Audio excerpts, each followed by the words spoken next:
si AP Daropi Catalan. Grade 3 SSCS. Nag-aaral po ako sa Santa Ignacia South Central Elementary School. Teacher namin ay si Ma'am Maylin G. Pacun.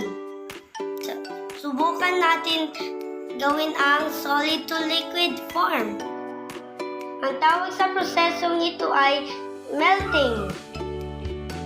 Meron po akong star margarine, kandila at kutsara. Sisindihan ni Mama ang kandila. Ngayon, ilagay ko na sa mainit na kandila. Ang tawag sa solid to liquid form. Ito na po siya. Naging liquid na po yung star margarine. Din po sa halimbawa ng solid to liquid form ay ang yelo at ang kandila. Ang kandila din ay kapag sinalang sa apoy ay matutunaw.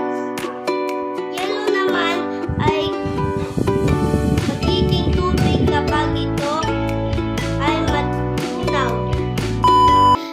Ako si AP Deron. Hanggang sa muli. Salamat!